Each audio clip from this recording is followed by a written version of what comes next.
Retomamos entonces en este punto la iniciativa en la que había arribado Václavic y sus colaboradores de establecer cuáles serían los axiomas, las reglas que ineludiblemente deberían cumplirse en todo proceso de comunicación humana.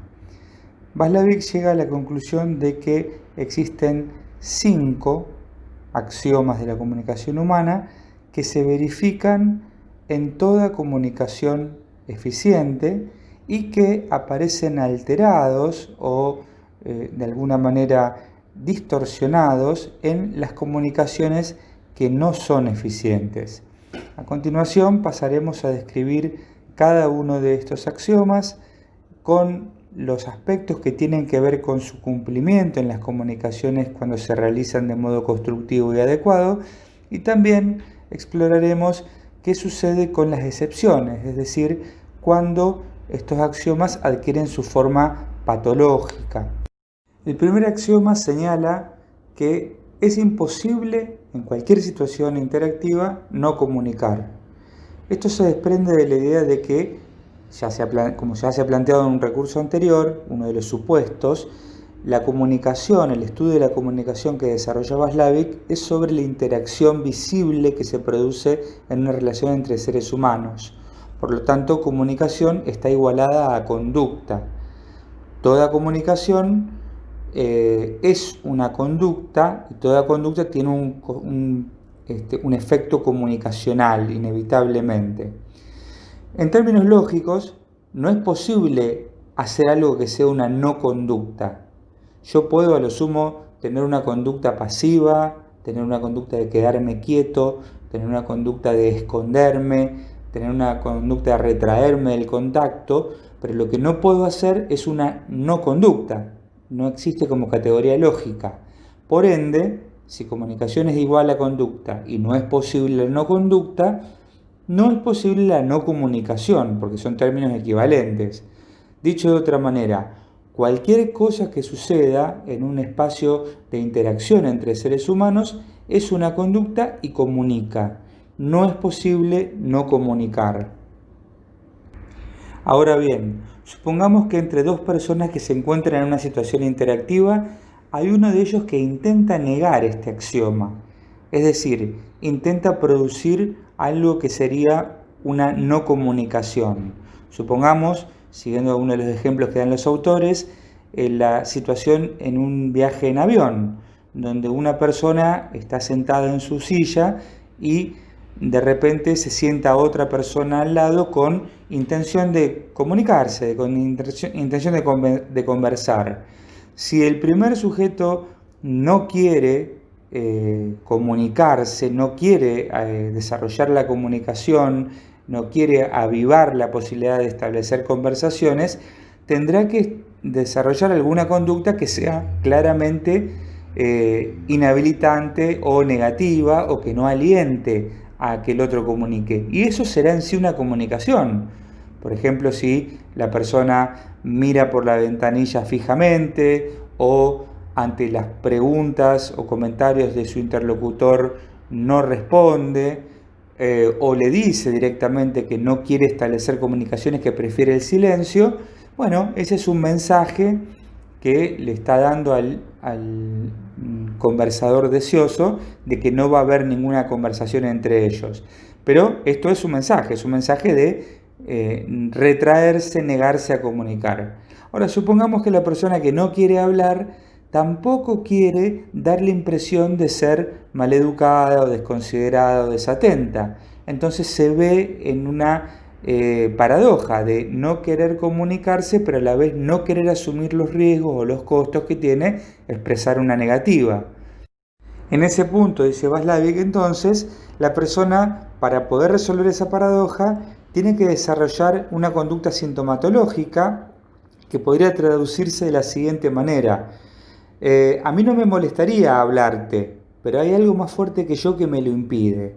Entonces, la persona que está sumida en esa paradoja, lo que intentaría hacer es alguna clase de conducta alienada que podría llevar a evitar la comunicación. Por ejemplo, frente al intento de conversación del que quiere hablar, podría responder con palabras confusas o inventadas, o con una jerga, o mirarlo desorientado y quedarse callado, o poner cara de terror.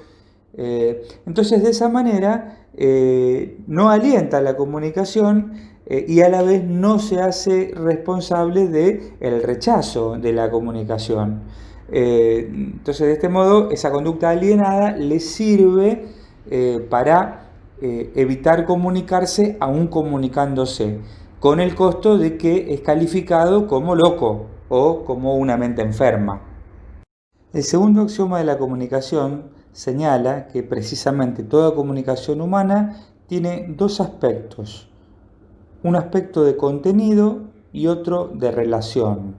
El aspecto de contenido es el mensaje propiamente dicho, lo que se comunica, y la relación es la que se establece entre los comunicantes.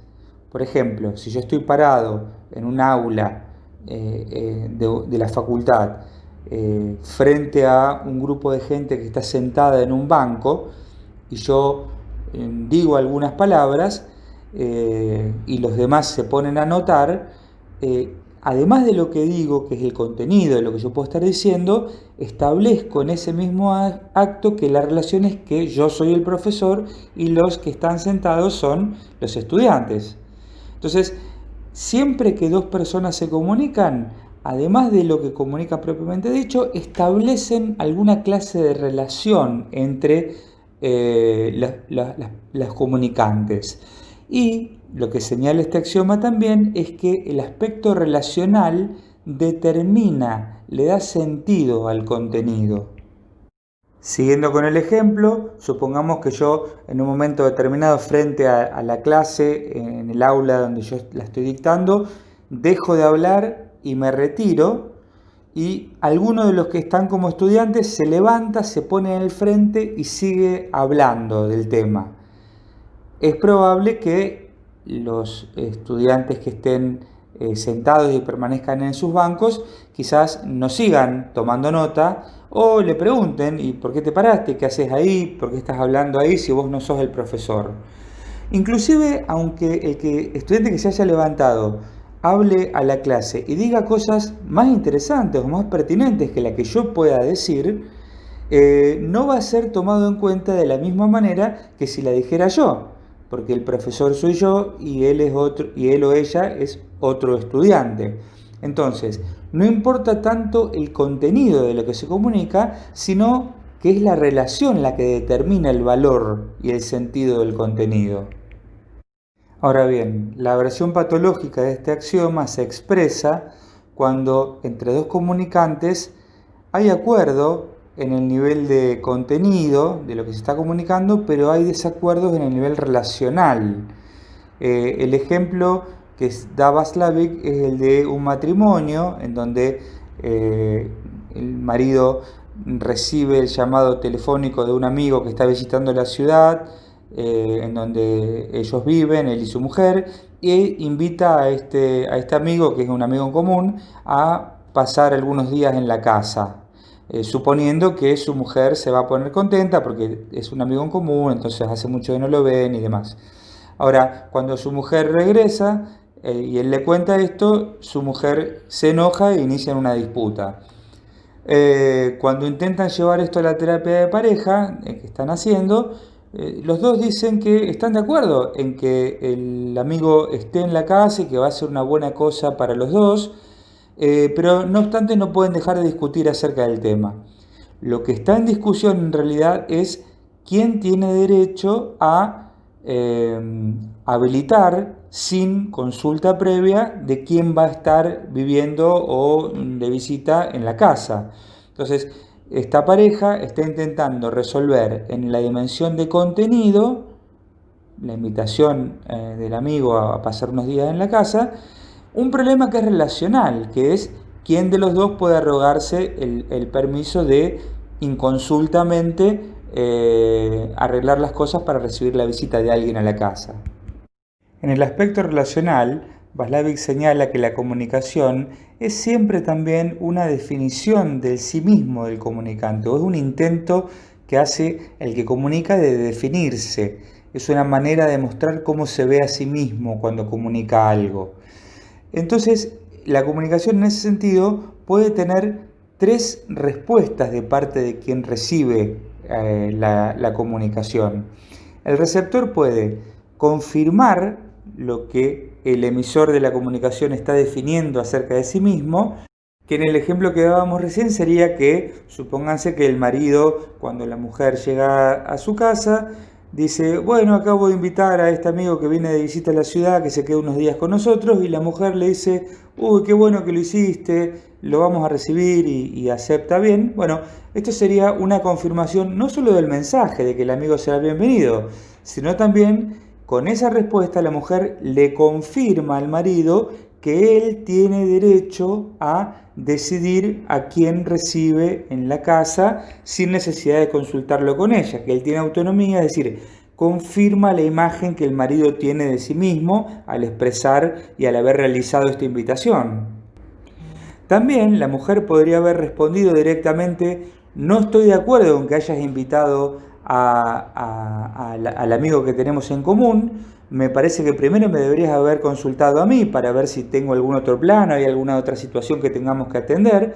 Y en ese caso, la mujer está rechazando la definición, abiertamente, la definición que el marido hace de sí mismo, como alguien capaz de decidir a quién invitar o no, pero también en ese rechazo hay un reconocimiento de esa definición. Es decir, lo que la mujer le dice al responderle eso es, entiendo lo que hiciste, acepto lo que hiciste, me parece bien que nuestro amigo pueda venir acá, pero no acuerdo con tu definición de que vos podés ser el que define esto solo. Entonces, eso es un rechazo de la autoafirmación que hizo el marido en su comunicación.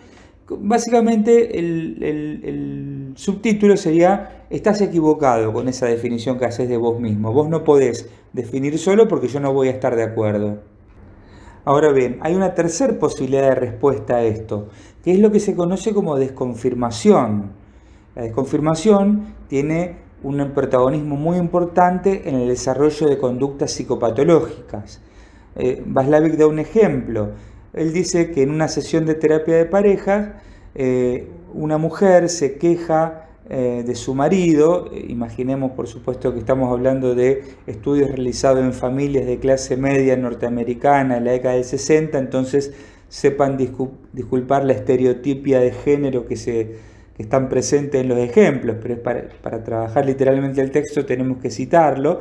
Entonces, una mujer se queja en la terapia de pareja del trato que recibe en relación a lo que ella hace en el hogar de parte de su marido, ¿no? Entonces, lo que la mujer dice es que no entiende qué es lo que el marido piensa de ella. Porque, por ejemplo, cuando ella, supónganse, para cocinar, cuando ella cocina y se le quema la comida, el marido le dice que está rica la comida. Ahora, cuando cocina y la comida le sale bien, el marido le dice que la comida está rica también. Entonces, en esa respuesta, ella no encuentra una confirmación de sí misma, porque cualquier cosa que haga parece que al marido le da lo mismo.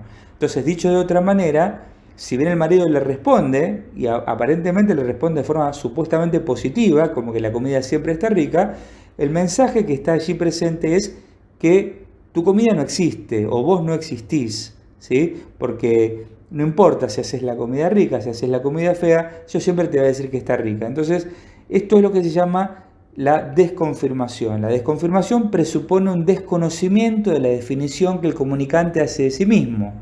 Porque el comunicante, cuando pregunta por la comida que está quemada, espera que le digan, bueno, te salió mal, se quemó la comida. Cuando hizo una comida que salió bien, espera que le elogien la comida con gusto.